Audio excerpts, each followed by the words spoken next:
All right, so for our first one here with mixed numbers, we're going to do 7 1/8 times 3/5. Now, whenever you are multiplying or dividing with mixed numbers, the big thing we have to do is make this number into an improper fraction, because otherwise there is a way you can divide with the mixed number with the whole digit out here, but it requires an extra step, and we don't want to do that. It also is really easy to get those numbers confused or to miss one of those spots. So what we're going to do is we're going to make this into a mixed number first. So that's the first thing I'm going to do. I'm going to take my 8, like Mr. Geiger told you, you're going to move around in this direction. You're going to multiply these two and then add this one. This guy will stay the same. So if I want to rewrite over here and go ahead and get that ready, my 8's going to stay the same. All I'm going to change is my numerator. Basically what I'm doing is I'm breaking this 7. Each one of the 7 whole things I'm going to break up into 8 equal sized pieces.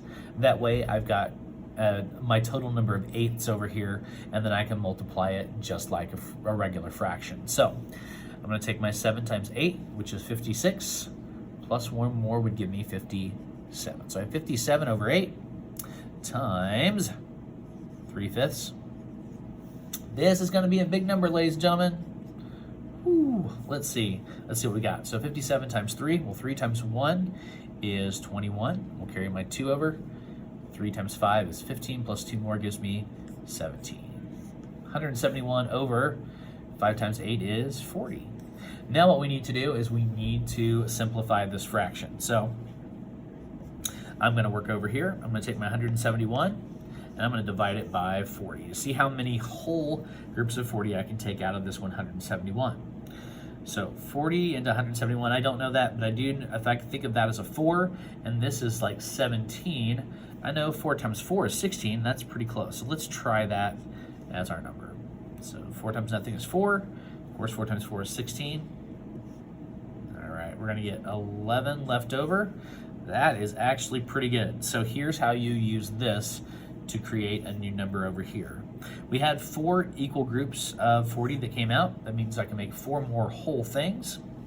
And then for my other digits, I have, this is my new numerator. My denominator of 40 stays the same unless I can simplify it. Now, I've got 4 and 11 40ths, but ladies and gentlemen, 11 is what we call one of those prime numbers.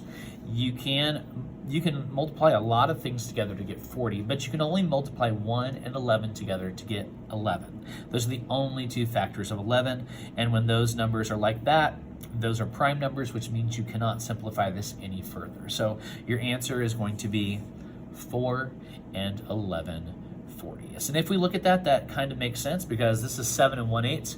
We're taking 3/5 of it, which would be a little over half, and this number is a little over half of our original 7 1/8. All right, so that's what you've got. Remember, when you're dealing with a mixed number, all you need to do is take the whole amount, multiply it by the denominator. That is going to give you the new total number of pieces. For your new numerator, denominator stays the same, and then you can multiply straight across just like you normally would. All right, you've got one more. It is a division problem with fractions. Try that one, and we'll talk about the solution here in just a moment.